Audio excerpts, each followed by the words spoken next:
Are known worldwide by a single name. Now, this is a girl who was so sure of stardom that she started practicing her autograph at the age of 8. She was right. She became a pop star, an Oscar-winning actress, and one of the first women to show her navel on American television. She's here to bring us up to date and to perform her new single. Ladies and gentlemen, Cher.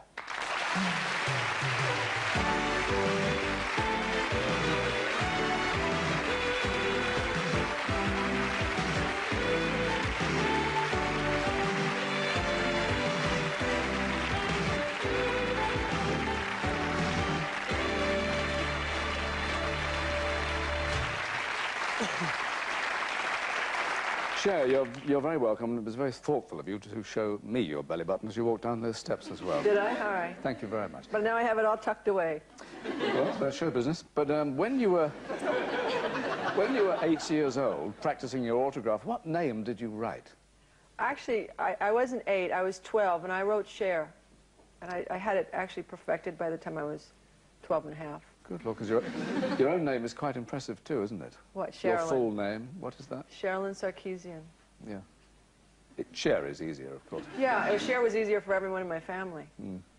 Now, Sonny Bono, your old partner, has been elected, what, Mayor of Palm Springs, and now I hear he's running for senator. What do you think his chances are?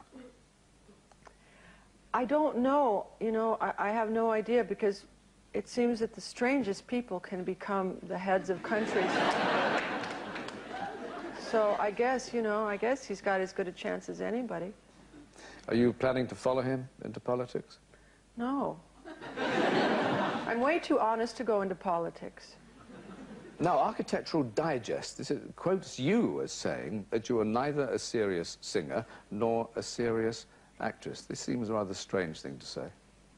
Well, because I like my work, I love my work, and I mean, when I do my work, when I'm working on a specific thing, I'm very concentrated on it, and I'm very serious about it. But I don't like the label, a serious actress or a serious singer. It just seems, you know, it seems silly. I don't know, I don't like labels very much to begin with, and those are two silly ones I don't need. Fair enough.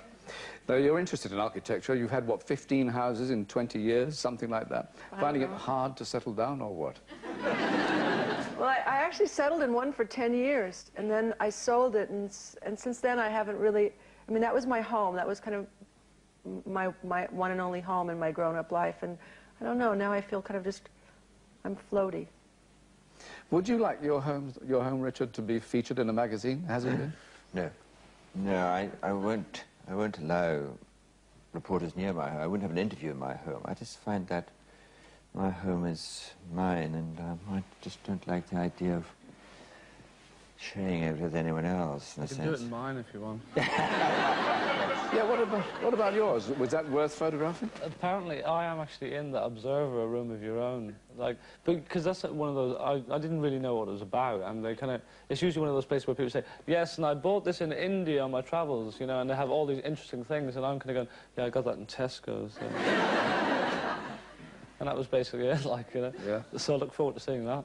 But maybe if one had such a nice house as Cher, one might want to, I don't know. The pictures I saw of that house were astonishing, and you were involved with the design of it as well, were you, or the furnishing of it? Yes. Seemed to be cream, the main theme of it. Yeah, it's very plain, very monochromatic. I wanted monochromatic, that's a lovely phrase. Now, you've been in the public eye, of course, since you were a teenager, so has image been the most important thing for most of your life? I suppose it has. Yeah, I guess so. Also, it's because when you go out in public and you have some sort of an image, people are just kind of waiting to pounce on you and somehow destroy it in some way, you know. I mean, not regular people, but press people. Mm. People say you are what you eat, and also in your case, you are what you wear. And as the years have passed, you have supreme confidence. You are what you wear, and you wear less and less. No, I always wore pretty little. I've always been kind of a minimalist as far as clothes are concerned. Except I was going to dress up today, and this is what I came to rehearse in, and then I just thought, well, to hell with it. This is fine. I'll leave this on. I'm deeply flattered. Thank you. How much of your day do you spend working on your body? Oh, hour and a half. 5, 6 days a week. Sean? Working on my body? Yes. You're not allowed to do that in the Catholic religion, really.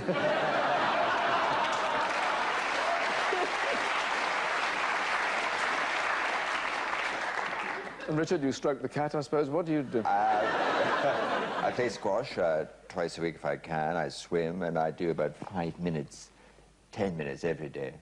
Of what? I'm a Presbyterian. I struck a rich vein there, didn't I? Love it. Now, your new exercise video, is it full of agonizing go for the burn stuff? I don't think so. I think it's pretty realistic, and it's a quality product. You're a great advert, of course, for any keep fit regime, but hasn't the moment passed for those things? I mean, why would people want to buy it? I don't know. I mean, I'm not pushing it. They could buy it or not. There are lots of good tapes out there. You know, it's a good tape. I got the impression, though, that the whole fad had passed. I don't know. You know, I don't think it's a fad. I just think I think it's. I don't know how it works over here, but in America, it's just kind of 20 or 30 years old now. So I think it's past being a fad, and I know it works for me. It makes me feel better and look better, and it's good for my mental health too. Would you fellas need the stimulus of a video to get going? You're going to get me excommunicated here. Very unfair question. To what, to keep fit? Yes. An exercise bike would be much more. Yes, of course. Of course, some people, some cruel, vile people, say, Cher, that a lot of your good looks are due to surgery. Yeah. And what is your answer to that? I don't know if I can say it on this TV show. Would you admit to a little tinkering here and there? Oh, sure. I mean, you know, that's not something that... I've always been pretty honest about it, you know. And it's strange because thinking that if you were honest, people would just go, all right. But being honest seems to have gotten me into an awful lot more trouble than I bargained for. But, you know, people are going to talk about you no matter what it is that you do. So I'm not so interested, you know. I hate to say that I don't care what people think, but I don't. What about you, gents?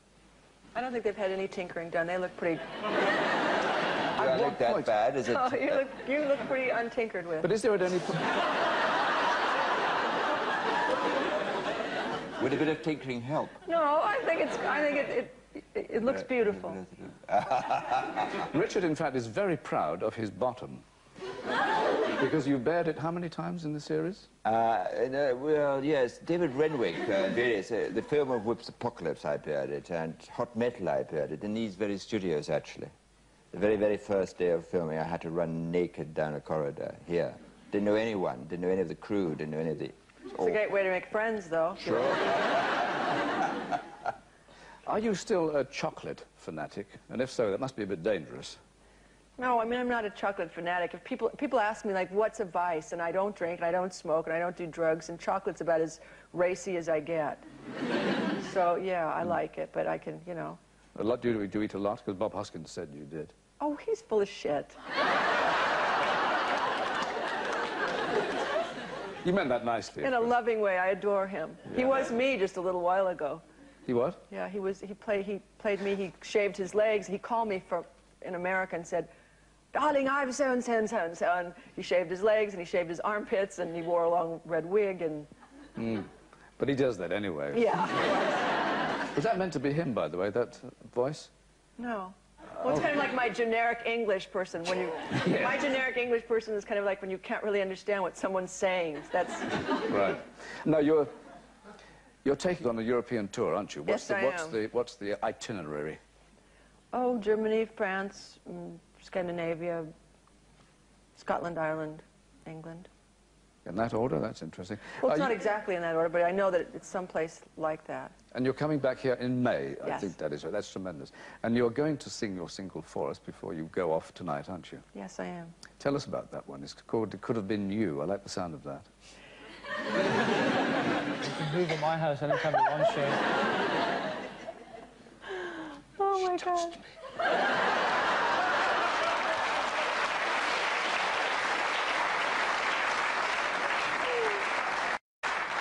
The album is called Love Hurts, so that was a Jim Capaldi number, wasn't it? Love Hurts. Love Hurts, yeah. But there's no connection with that? No. Right. So Could Have Been You is just a song. It doesn't have any special significance. Maybe to very few people it might. Fascinating. Cher, thank you very much for your company. You're welcome. Thank you for having me. And Sean Hughes. Thank you. And Richard Wilson. And thanks for your company. See you soon. And now, It Could Have Been You.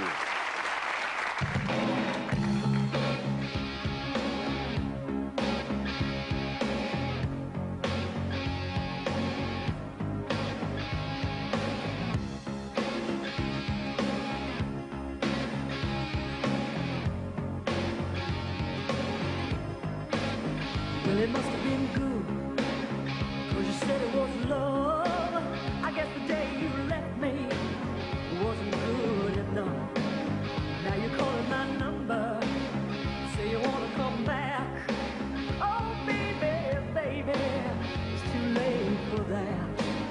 'Cause when you see me, there'll be somebody new by my side. Somebody who is sure he's mine. When you see the smile on his face, just remember, baby, could have been you, could have been you. When he's standing there in your place, I hate to say it, baby, could have been you. Guess I should have been cool, maybe I was too kind. Loving me was easy, you were hard to find. And when I cried over you, babe, how the teardrops burn. Oh, baby, baby, now the tables turn. So if those tears start falling when you see us walking by, I hope you won't forget who said goodbye. When you see the smile on his face, just remember, baby, could have been you, could have been you. When he's standing there in your place, I hate to say it, baby, could have been you, could have been you. Oh, should have been you, but you threw it all away. Oh, could have been you, standing here today.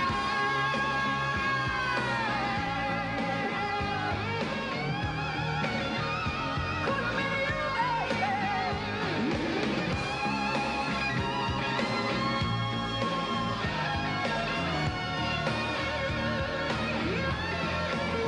So if those tears start falling when you see us walking by, I hope you won't forget who said goodbye.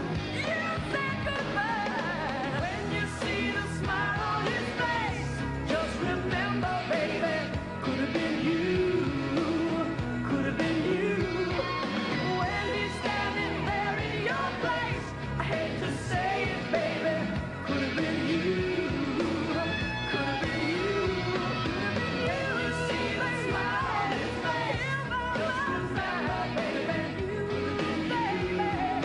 sharing my life, could have been you, standing there in your place.